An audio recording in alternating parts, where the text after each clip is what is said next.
Hello and welcome once again to Dancing in the Shadows. I'm your host. So, where did we leave off? I guess we talked about my grandparents and their 70s and early 80s waterbed stores. The funny thing is they both, I think, were put out of business simply because there was a lot of competition that moved in. They were pumping out manufactured beds, and, they were able to offer these beds for less. They were machine-made, not handmade and unique.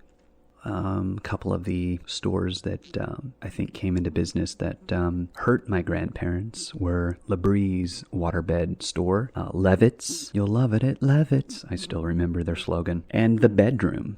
And the bedroom was kind of creepy. It had this logo of this guy peeking over like a wall or something. It was funny. And my dad, he worked with my grandfather when they had the waterbed store. He would help set up the waterbeds. The customer would come in and they'd find a bed they liked and they'd purchase the bed and they'd set up delivery and installation. And my dad often would help with the installation. My mom also worked at the waterbed store and would cover shifts. So both of my parents, for a time, worked in the waterbed industry. Like I said, while my grandfather and my uncle were building the beds, and also, at times, delivering and installing as well. They worked very hard. I don't think my uncle liked it too much. My uncle decided to go to school and learn to be a mechanic, so he did that. My grandfather ended up closing the stores. I think in the early 80s, and went into landscaping. And my grandfather, before he opened the waterbed store back in San Jose, did landscaping. So for him, it was old hat, And my grandfather was pretty quiet for the most part. You could engage him in conversation about certain things, but he wouldn't go into super detail about much, unless he was talking about the war. He was in World War II.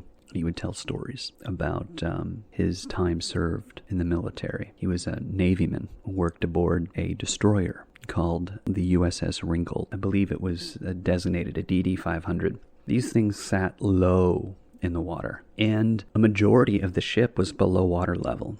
And they sat low so that they were difficult to see, even while they were fairly close within range. About the only thing you would see is the tower, the radar tower, and the guns. And they were very narrow so that they could be missed a lot if they were being fired at from, say, ground batteries or other ships. I'll tell you one of the stories my grandfather told me. He was aboard the ship and he worked in the lower part of the ship, just above the engine room, if I'm not mistaken. And his job was very important. He used to joke, yeah, I ran a still for the military. A still? He desalinated salt water to make drinking water, straight up from seawater. And it was a still. And that's how they did it back then. And one day, there was a red alert on the ship, all hands. And my grandfather remembers hearing just a huge, loud, thunderous sound. And not too far from him, they were hit by a torpedo that was dropped by a Zero. And that torpedo did not explode, but it lodged itself in the hull of the ship below water level. And my grandfather would stop the story and say, you know why it didn't blow up? And I said, no. He said, because it was made in Japan.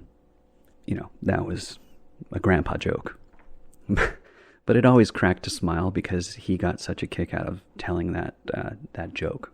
And the funny thing is, one of his crewmates was able to extract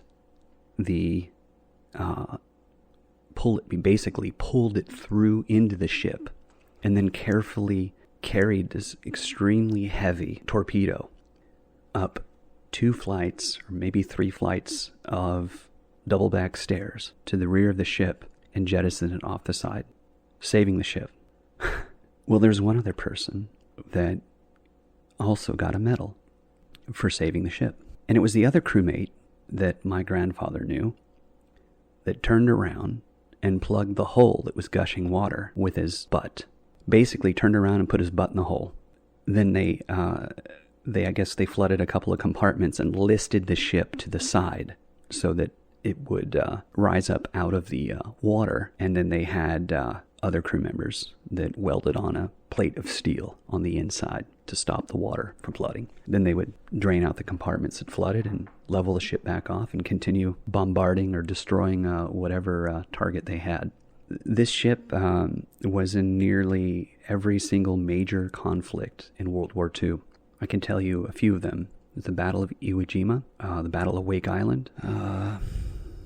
There was a couple of other top secret missions that at the time were not disclosed to the public, but they took General MacArthur a couple of times across to different areas. I don't know the details on that, but he had some stories, and in many ways he was a part of a great ship that helped turn the tide of a very challenging war, and he was proud, very proud of his service. But he was also in this cult, and this cult does not support war. So after the war, he joined this cult, and I think inside my grandfather's mind, it was something that he was definitely proud of, but really couldn't speak to anyone else about. So whenever we would ask questions as kids, I think he was excited to share these things. So my grandfather was of English descent. He was very reserved, fairly quiet. He provided for the family, and he didn't show love the way that many or most people do. He was more of someone who showed love through action and through commitment. You know, he passed away just a few years ago. He was 93, and I learned so much from him as an individual. Perseverance, strength, character, love. Yeah, he did love. He did it in his own way, and I saw it. Lead by action, by example. He was a pinnacle in that philosophy. So, my grandmother, she was a great cook. She was from Youngstown, Ohio. Just a great salt-of-the-earth kind of person. And she's still alive, believe it or not. And I think she's approaching the same age as my grandfather now was 3 years ago. So I think she's in her 90s, early 90s. And she shares the exact same birthday as me, which is interesting in that I'm not allowed to celebrate my birthday. Never was growing up, nor was I able to celebrate any holiday growing up. The only thing that we celebrated was anniversaries, funerals, and weddings. And even those were few and far between. And yeah, that definitely affected my development as well. Imagine not being able to celebrate your birthday as a kid when all your friends, your classmates, people around you freely and actively do celebrate their life on this earth. It's something to deal with, I'll tell you. Imagine going to school and there's a birthday in your class and you have to leave the room and sit down outside in the hallway while they eat cake, sing, and celebrate. It's like you're being punished as a kid. For what? Amazing. Yes, I was raised a Jehovah's Witness. And it was very difficult as a kid growing up. The dedication, the door-to-door work, and the programming. It's embedded. I still now, to this day, if I go to a birthday party or I go to an event where there's a holiday theme, I feel this anxiety creep over me and this guilt that permeates my soul. It's tough. But now, I understand why it's tough. Because I was deeply programmed by this cult religion. And I'm going to get into the details in these next podcasts about some of the things that they do that change a person and strip away their self-confidence, their strength of character, and turns these people into obedient servants of Jehovah God. Thanks for listening. Stay tuned. There's more to come. There's lots to say. And I really do appreciate you sticking around.